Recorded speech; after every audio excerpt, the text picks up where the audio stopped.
Welcome to the Wild Hope Rising podcast. We're your hosts, Sunny Kane and Tammy Clotton, and we're so glad you stopped by. We want to help you be wildly you, and believe it or not, you're already her. We invite you to gather around the table with us. We'll help you move through your wilderness season, no matter how you got here. So lean in, let's ignite your purpose and discover what you're made of. Buckle up, my friend. It's time for Wild Hope. Well, friend, welcome back for another Hope Huddle here on Wild Hope Rising. We're glad to have you here today.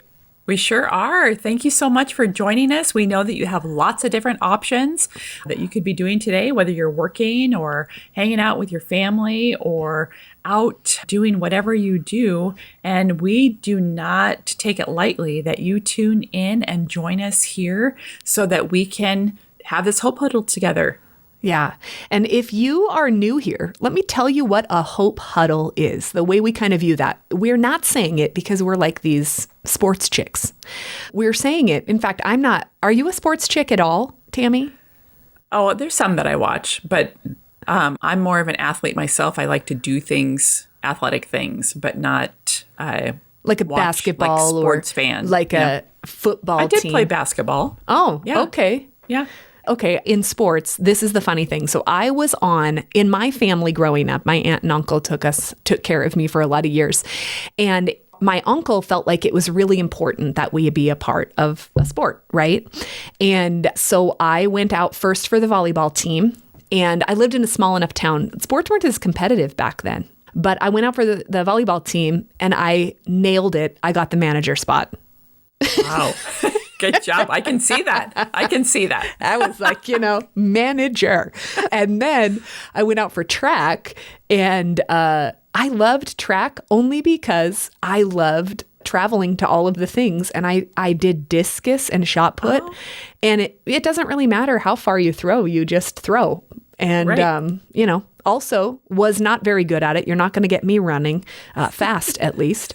But so I've tried some sports, and I did CrossFit once, so that's very sporty. Yeah, for sure. We also did a Spartan together. We did a Spartan race together. Yeah. Which was awesome. That's another story for another day. I almost had to get helicoptered off the mountain.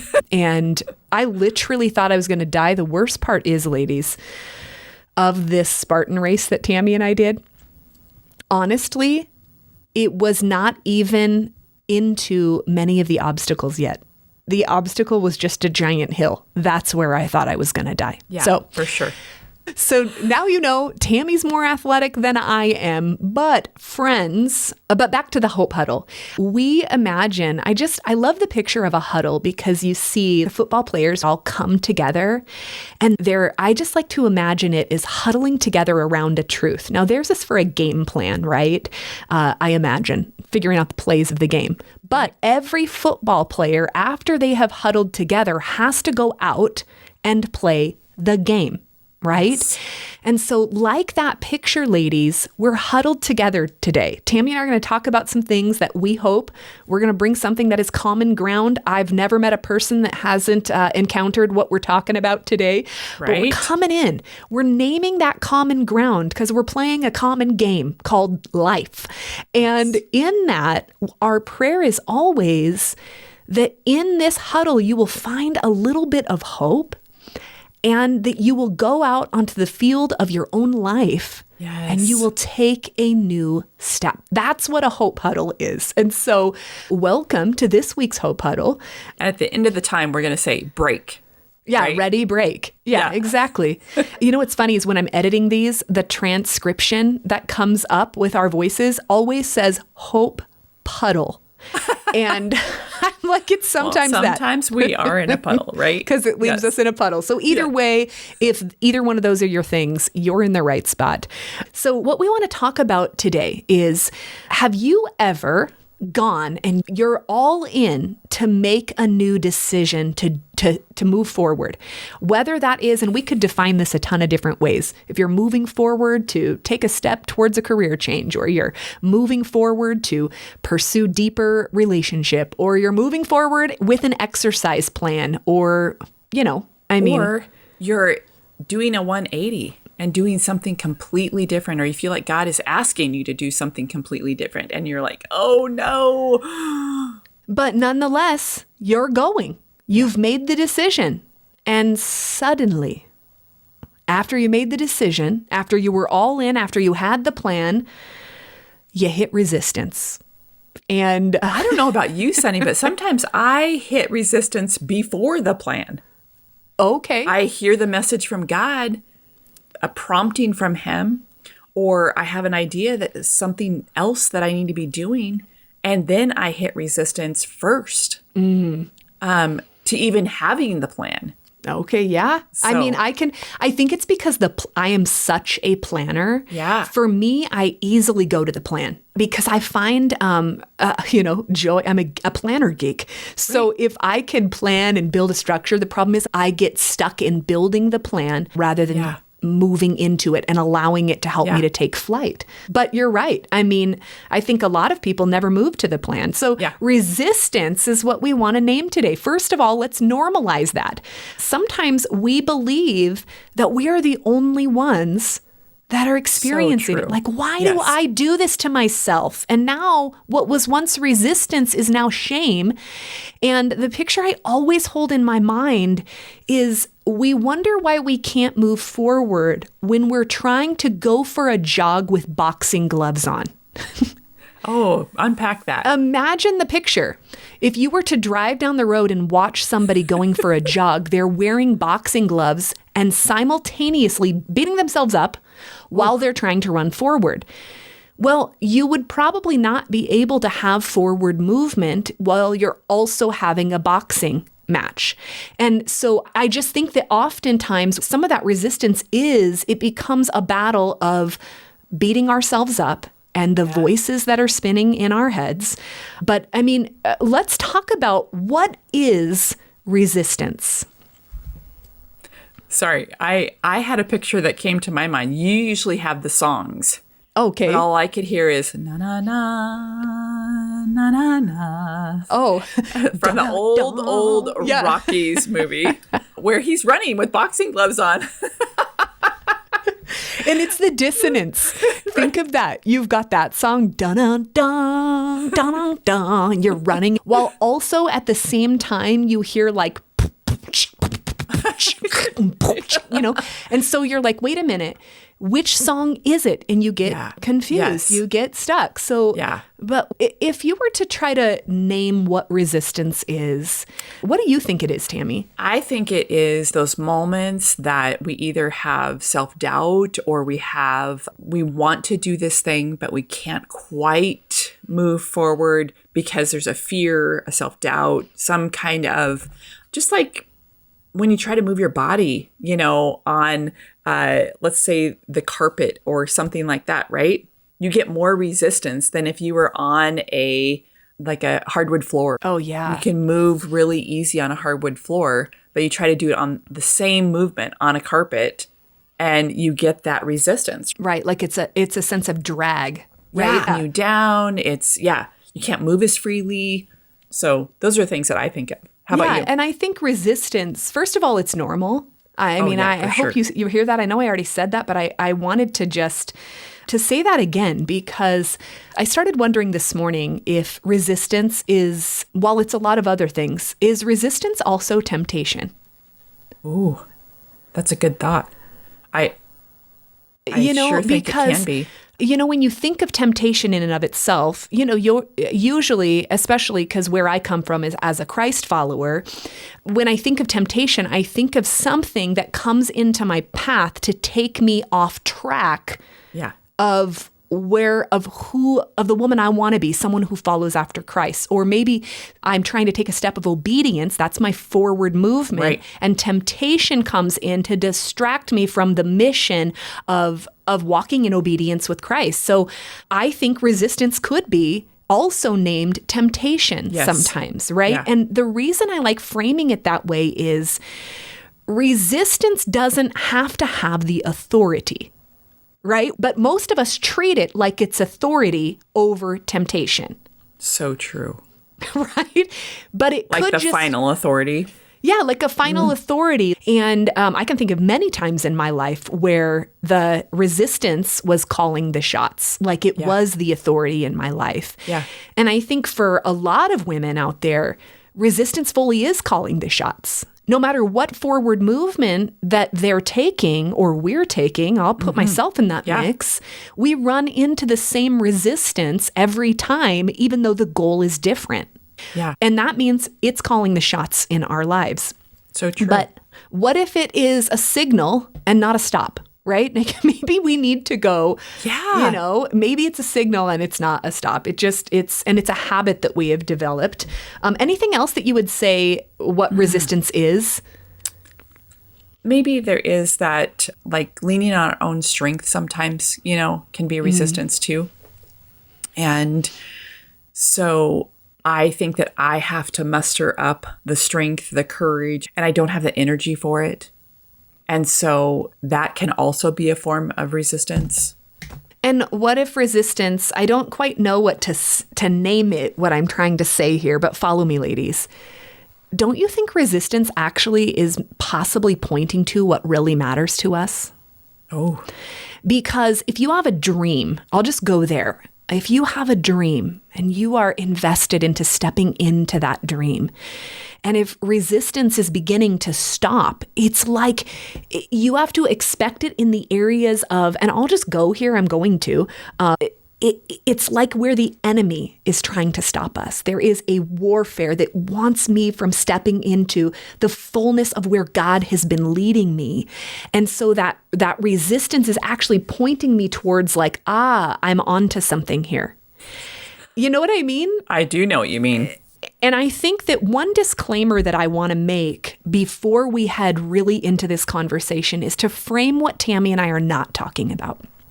If you have rumbled with us or hung with us for any amount of time, what you know is we are not queens of self-help. We are not here to tell you to just self-help your way through things. Right. And I think that when we have a topic that could lean towards a woman going, oh, well, I just have to pull myself up by my bootstraps, move through the resistance, and make a decision and go. Then you do those things and you go, why didn't it work? And so I want to just say what we're not talking about today is self-help, although yourself does have to show up to move through it, okay? But those two are not the same thing. A quick note to where Tammy said, it is about where your strength comes from. We'll also point to that. But also what we are not talking about is there is a form of resistance that I want to just give you a quick story here. I had a season in my life where I really wanted to, this is going to be funny, start a podcast, okay? And I wanted to start a podcast for like 3 years. I heard God give me the idea. He whispered what it was. I was like, this is what he told me to do. I started just, going to like a course online, trying to figure out how to do it. I got the website. Here I am. I am not just building a plan, but I am in motion. And suddenly I hit what I was calling resistance. And that resistance caused me to continue to try to self-help my way through. But you know what the resistance actually was?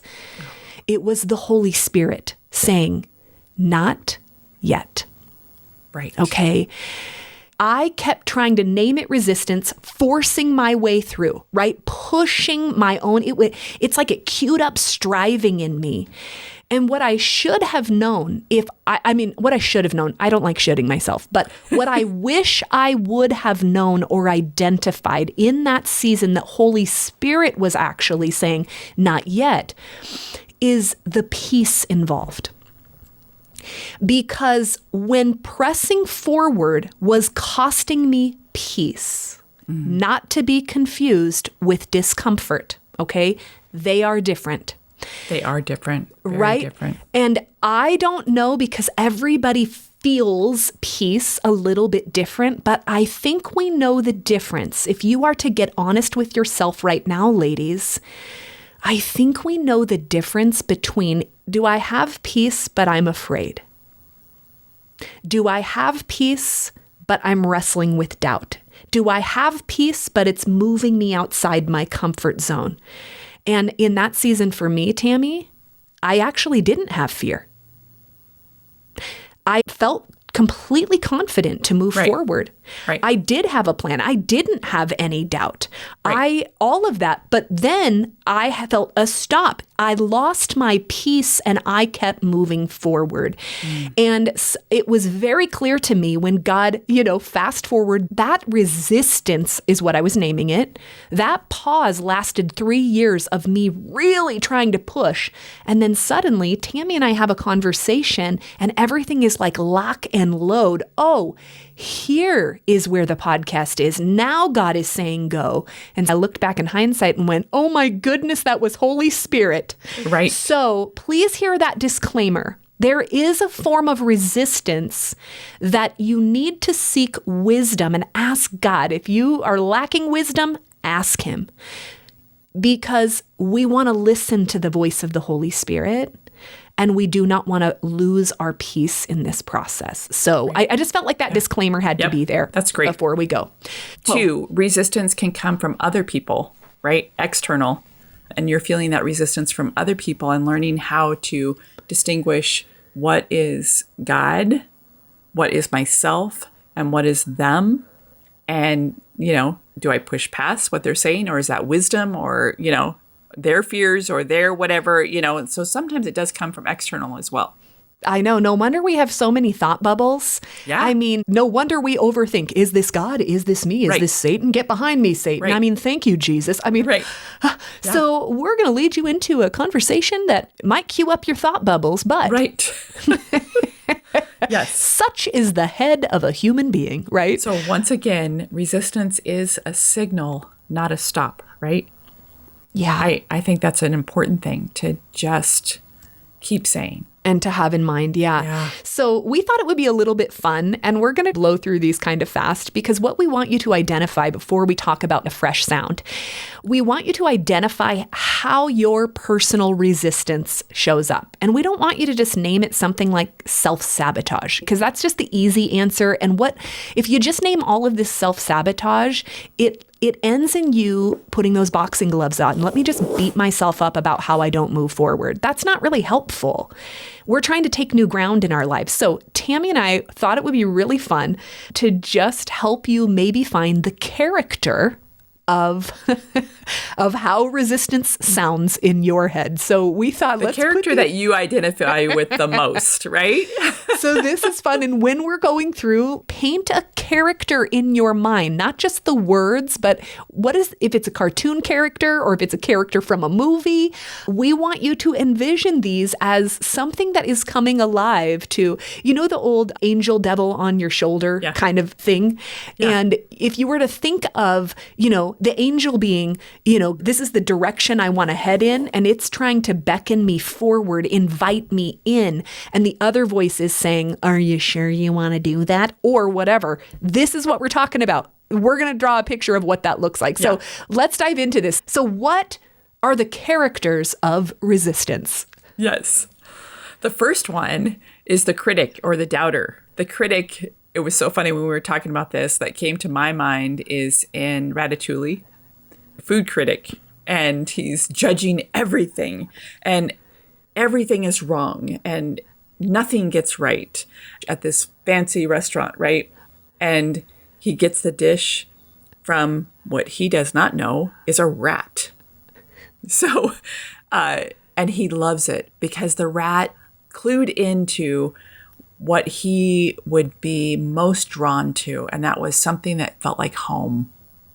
But anyway, that's the character that came to my mind. He's always judging everything, and nothing is right. Everything is wrong. So that critic or doubter, right? It is questioning your capability and your worth. And it's telling you, like, you're not enough. I mean, are you sure you really should do that? Like, are you really sure? And it cannot be pleased. And I think this critic and doubter often shows up because we're fearing failure or rejection. And it is just trying to keep us safe. Remember, it's a signal, not a stop, right? It's just trying to keep us safe. And it's causing us to question our own ability before we even start. Because remember, your brain likes to keep you safe. And safe doesn't actually mean good for you. Your brain will cue your comfort zone as what is safe. And so even though, yes, resistance and the critic and the doubter could be from the enemy, we can call this spiritual warfare. It is also sometimes from our own fear that is talking. Yes. And your own brain trying to keep you safe, such as with all of these characters, by the way. We also have the next character, the scaredy cat. Ooh, you can almost just feel him shaking. Right. And he's like, everything is risky. It's dangerous. And the scaredy cat is the master of the what ifs. Like, well, what if this doesn't work out? And what if I made the wrong decision? And what if I didn't really hear God? And what if, and I think it appears because there is what is perceived risk, whether it's physical, emotional, or social, and it's trying to protect us from danger or discomfort. It is a safety thing, right? It's like you're trying to feel safe and secure. And so it shows up to try and help with that. Sometimes we do need somebody that helps us with the risk factor, right? Right. But when it comes to resistance, recognize it. Is this real risk? Yeah, and when you see this, is what I love about the character talk we're doing. You can actually talk to that character, and Tammy and I are going to kind of teach you how to do this as we're going. But if you were to see that little scaredy cat showing up, instead of saying like, quit self-sabotaging, you're such a loser, why do I always stop myself? Instead, I can go, hey, scaredy cat, I see you. Yep. No wonder you're afraid. We're stepping into something new. Thank you for warning me that there might be a risk ahead. Yes. But I'm gonna take a step anyways. So what's another character? Another character is the perfectionist. Ooh. Oh, I was talking negative about that one, right? But the perfectionist insists that you wait until everything is flawless, everything is in order, everything is just right before you start. And when it's not just right and you start anyway, there is this weight and this pressure and this like, oh my gosh, I'm going to be criticized. People are going to see how bad I am or how sloppy it is or how, lame or whatever the case may be. And so it's also that pressure of image, control, and all of that too. It's funny because when you go to the image part, I kind of view the perfectionist like, I don't know if it's kind of like Betty Boop. Do you remember her? Yep. Like kind of like a sexy dress. Like I think the perfectionist is kind of seductive. And when I say that, this is why. I think that a lot of us don't identify that we're perfectionists because we're not saying, well, I want it to be perfect. That's not what your brain or maybe your internal language is saying. We think other people are perfectionists. And yet, if you are constantly tweaking, I want you to imagine that sexy, seductive kind of a person that is sitting next to you. You're working on a project, ready to move forward. And there she is like, oh, are you sure you want to move forward? Don't you think you could tweak that just a little bit? Here's an idea to make that just a little bit better. Oh, wait a minute. Should you fix the clouds on that painting? Oh, goodness. And it's very like, when I say seductive, it's because it's so easy to fall into because you're not demanding perfection. You just think you're making the idea or the plan or the structure or the step. You just think you're making it better. You're improving it. Mm-hmm. And so it seduces you in before she fully shuts you down. Oh, and I would not consider myself a perfectionist, but I keep hearing this from my grandkids. I love to do art with them. And we're doing art and I am working on my piece while they're working on their piece.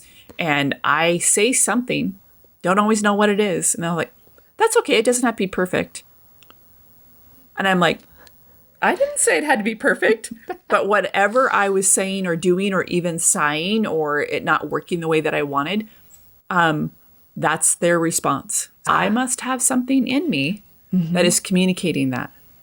And I think that I would have always thought mine was more about the planner in me.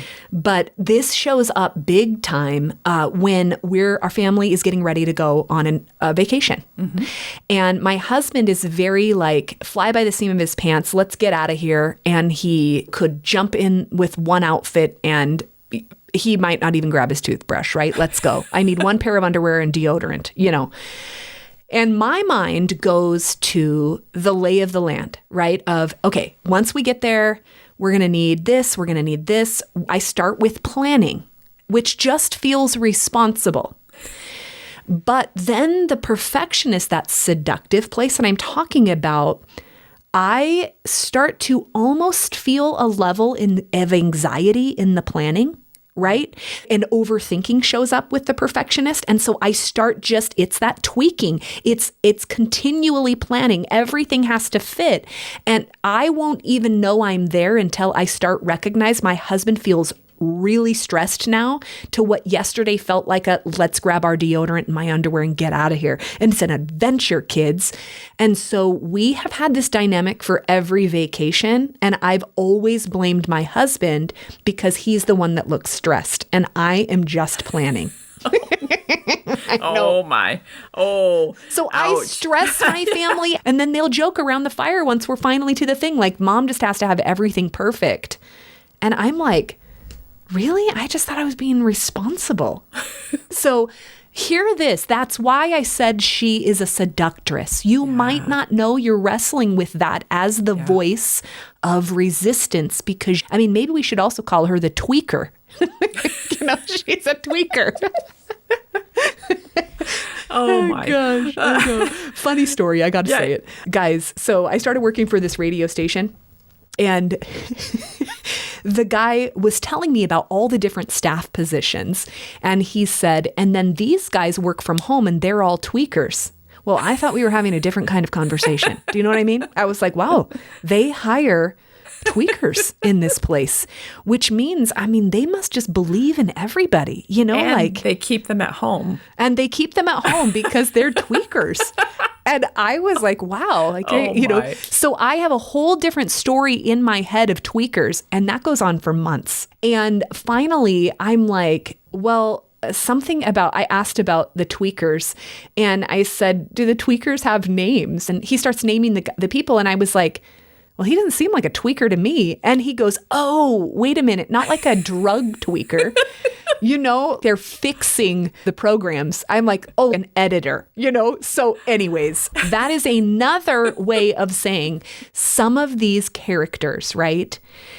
You have a perception of them in their mind and you assume somebody else is the tweaker. Somebody else is the perfectionist. And it looks like this. But listen closer because these characters may be showing up as resistance that you are not recognizing. Oh my goodness, I'm a tweaker. I didn't even know.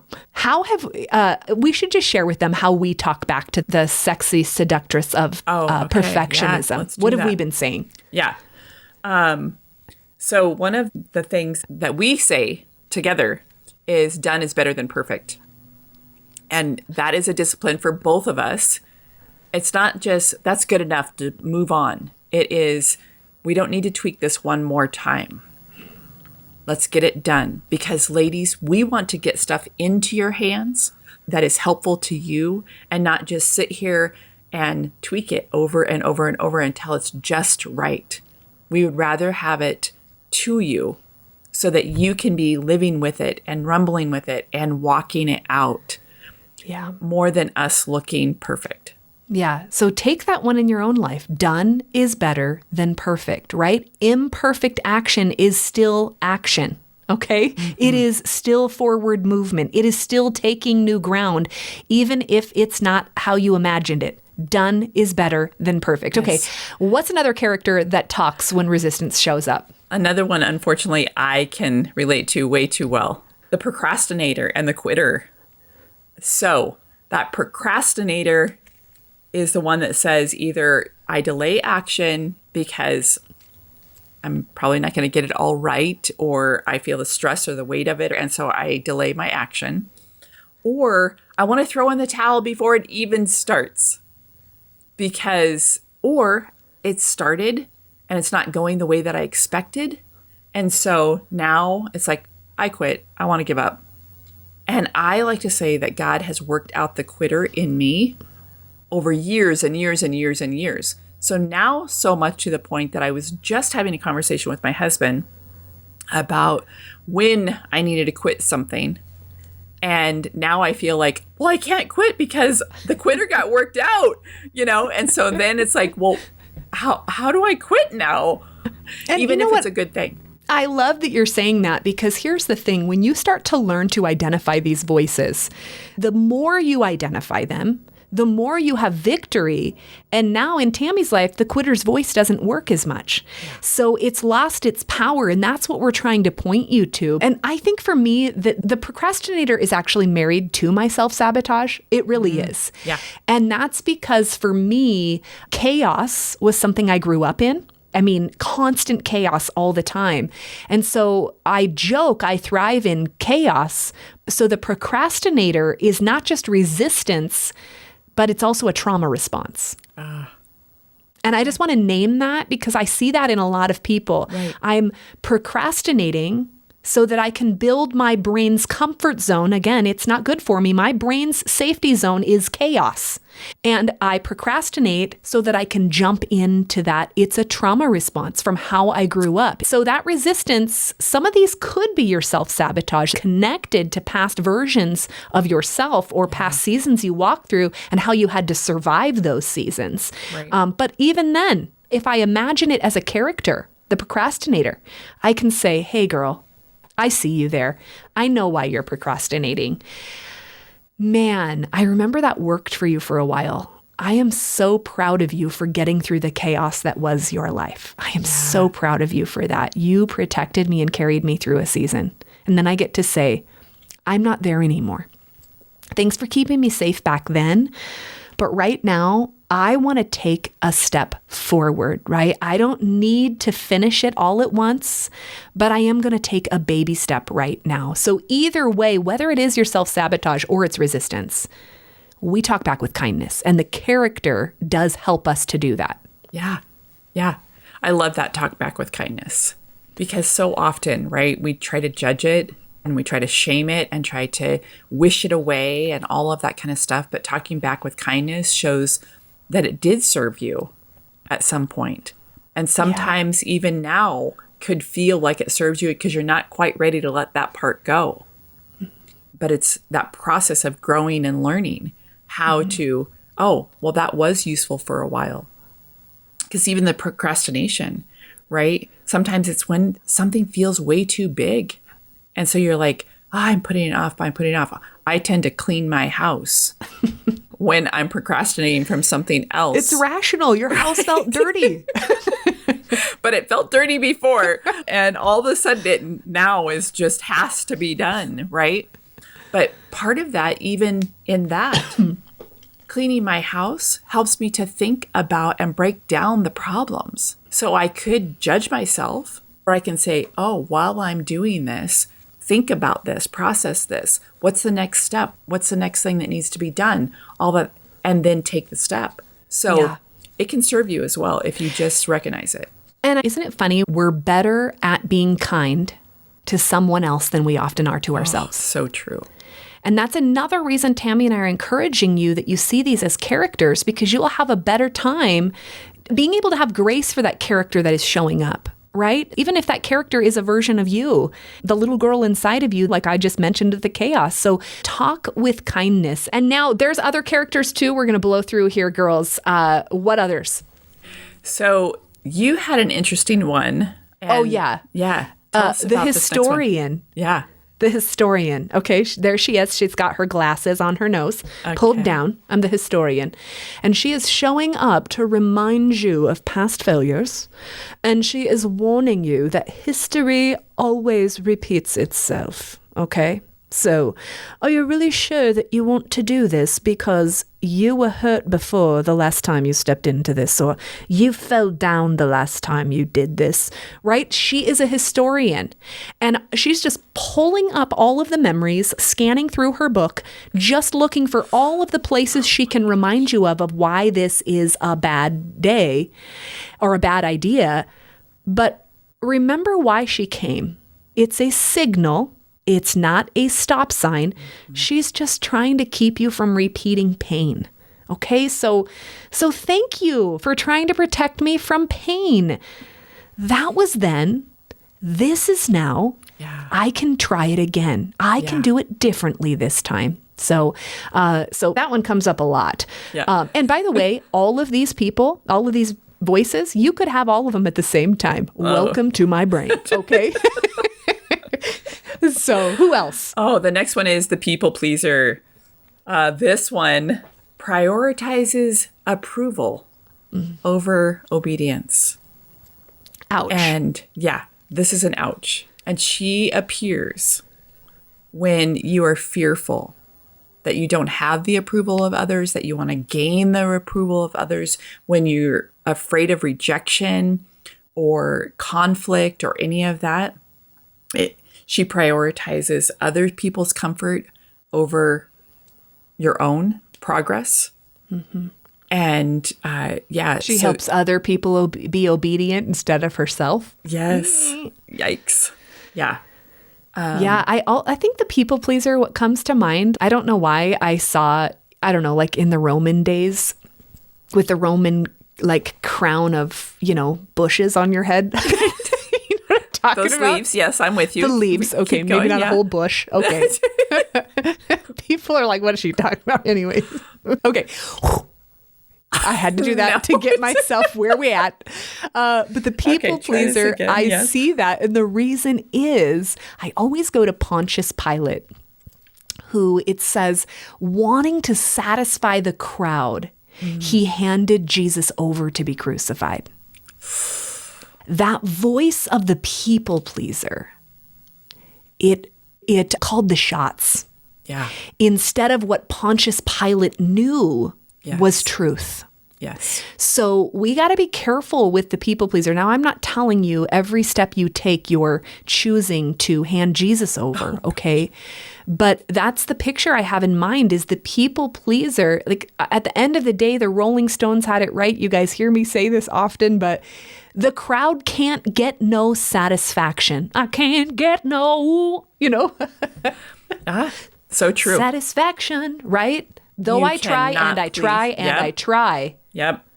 They once liked fanny packs and now they don't. And then they were back now in. Now they do. I was going to say, I've seen a lot of those in the store. But I'm trying to crochet one. I know. You can never please everyone. And a lot of times you can almost kill yourself trying. Yeah. Oh, gosh. And that will preach. Oh, but it's resistance. It is resistance. It is resistance. And one of the ways that I talk back to this one is I can choose to care for others and help others and take care of myself. It doesn't have to be one or the other. So thank you for, but it's okay for me to take care of myself as well. That's a good one. Yeah.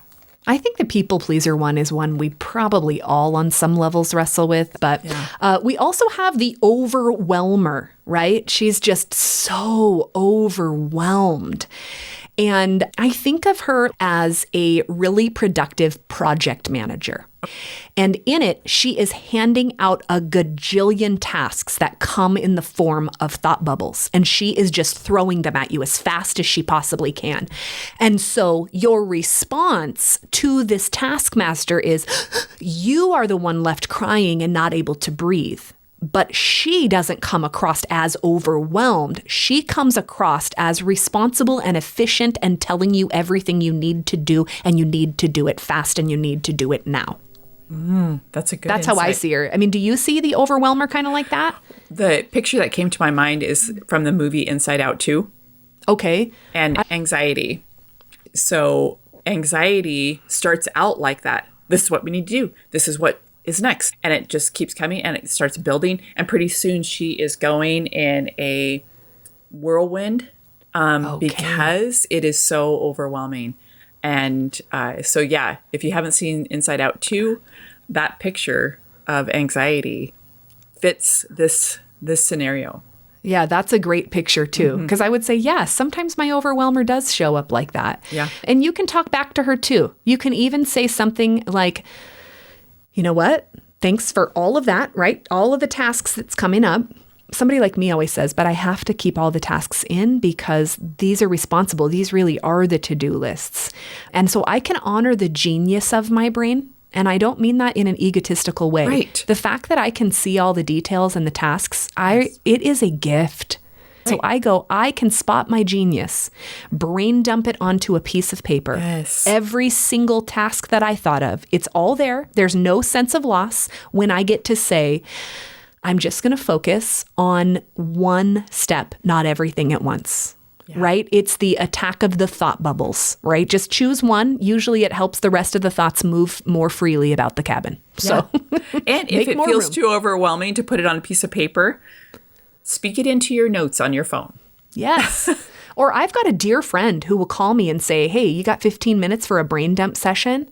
Yeah. And what she means by that is she doesn't need me to fix anything. She doesn't need anything except for she is writing a brain dump with her mouth. She is just saying this and this and this and this and this and this and this and this. And afterwards, I say, how can I be helpful? She's like, I got it. Thanks so much. That's it. Right. So, so then the last one we want to talk about, and then we want to get into just helping you through this is how do we walk through this resistance? But that would be the spiritualizer, okay? And she delays, I don't know why she's a she, but I guess that's how I see her.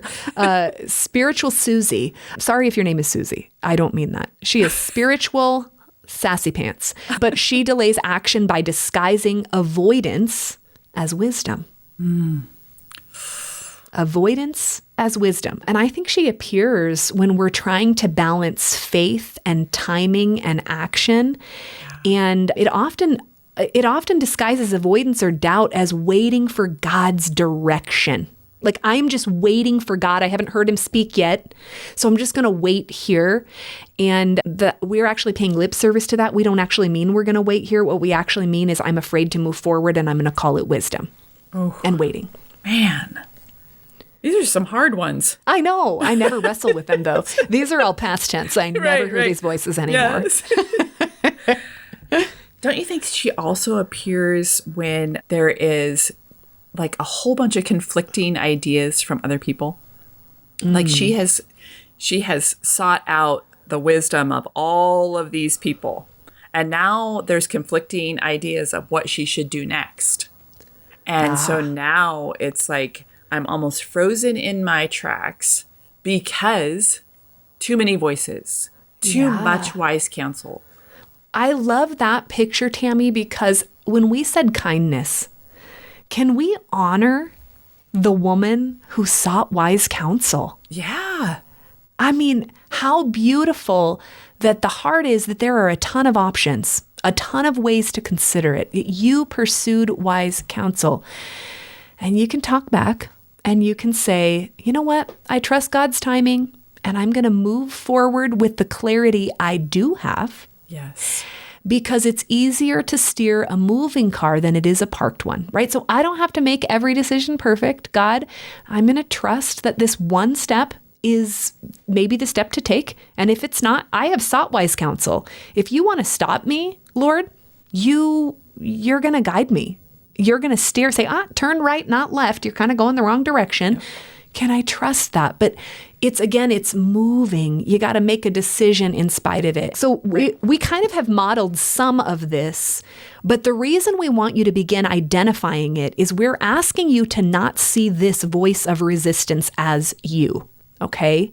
Because if you stop seeing it as you and you start seeing it as a character, if you can put the problem outside of yourself, you'll more likely be able to move forward and find a way to talk back. So you can identify and name it however you want. The character is just a fun idea, but naming it helps us to talk back. Yes.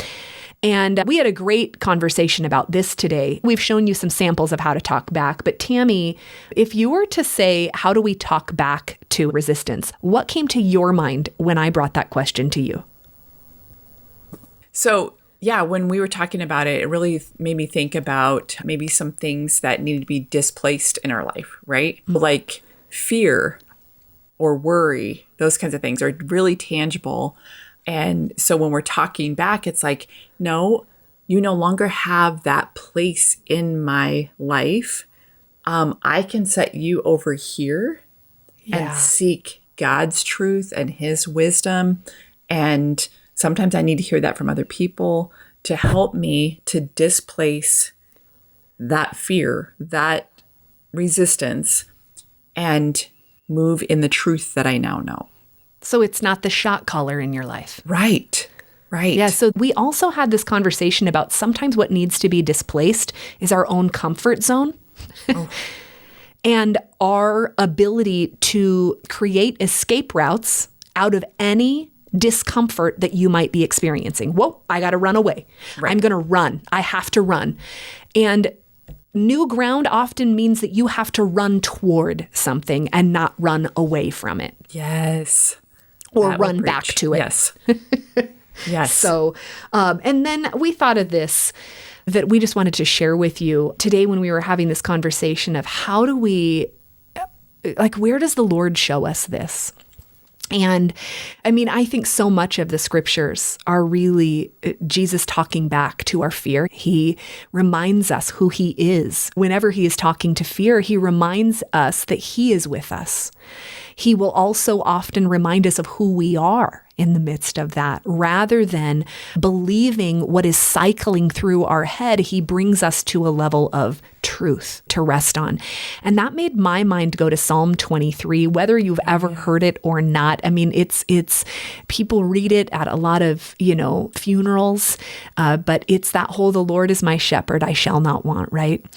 And there is the line in there, even though I walk through the valley of the shadow of death, I will fear no evil, for you are with me. Your rod and your staff, they comfort me. And where my mind went with this for the resistance piece was, even though. This is how we talk back. Even though I'm afraid, right? Even though I walk through the valley of what? What is the valley? Even though I walk through the valley of doubt, even though I walk through the valley of fear, even though I walk through the valley of perfectionism, people pleasing, all, Yeah. Yeah. Even though I walk through, right? Keyword through. We are often treating resistance like a stop. And we don't say even though, we say, shoot, I hit this while I was walking, so now I have to sit down. No. Even though any of these voices started talking to me, even though I will fear no evil, right? You're not my shot caller anymore. Yeah. For why? Why can I say, no, you are not the shot caller, with kindness, because God is with me. This goes where we were last week, ladies. We can have a lived trust in God. He is with me in this tiny step or this huge leap. You are with me. And I love it's your rod and your staff, they comfort me. Whatever escape route you're taking, the comfort is in knowing he is with you. And he'll give you the comfort. You don't have to take the escape route to find the comfort. You can carry it with you. So I wanted to leave with that, just that even though, grab a hold of that when you have resistance to talk back, even though, remind yourself of truth, remember who God is and what he says of you. Yes. And sometimes you will not believe what God says of you, but what you believe is not always the truth. Mm-hmm. For sure. Okay. So, and then choose your step. Yeah. Choose your step. So those are the things that I wanted to leave them with. Anything you wanted to leave them with in this talk back process? Well, when you were saying not the shot caller, I really thought of not the shock caller. Because resistance, just like when you're training a dog, and there's that shock collar that you use sometimes. I know this seems off topic, but it's like we use it as that stop, right? Like, no, we shouldn't go there. But really, it's not a shock collar. It is not your guide. You are shifting that guide to Jesus and him walking you through that valley, right? Whatever you're facing. And say, nope, I resist that. And I will keep moving with him. I will cooperate with him. I'll collaborate with him. And he will bring me comfort. He will bring me peace as I do that. I love that you went there, because Even with the words you just painted with the not being the shot caller or the shock caller, and you pointed to the leadership of Jesus, that is the psalm of the Lord is my shepherd. I shall not want, right? He leads me. And in this, he is leading us. And maybe that's the reminder you need when these voices start talking. That resistance shows up. But ladies, know it will. If we're going to take new ground, can you start expecting the resistance and stop being shocked by it? Right. Oh, literally shocked. Shocker. Shocking. And with that shocking truth. We hope you will post that on social media because we shocked you today. Now I think of those little like beeper things that you put in your hand, like, Yeah. Anyways, what a great picture to leave you with, because see, girls, if we stop allowing our resistance to be a stop sign and we just used it as a signal, first of all, we would inspire the people around us that they too can step into the new things and take new ground in their lives. But if we stopped seeing it as a stop sign and we saw it as a signal, we would finally move instead of freeze. We would stop letting fear make the decisions. We would take the next step, even if it was small, and we would start living the life that we were made for. This is wide open, spacious life living. Let's go there and let's take a deep breath, inhale his love, inhale his leadership, and exhale peace and purpose and the satisfaction of walking in the freedom that we have been set free for. Yes. So with that, girls, we can't wait to hang out with you again next week. You're not going to want to miss the special guest that we are bringing on. Her name is Dr. Sandra Dalton Smith, and don't miss it. If you want to be fully known. If you want to be fully known. Okay, bye. My prayer is freedom will become your story and redemption your song. Now it's time to take hope-filled action. And if today's episode spoke to you, please don't keep it to yourself. Like, subscribe, and share, and help us grow this community. Thanks for listening to Wild Hope Rising. Until next time, keep stepping boldly into the spacious life you were created for.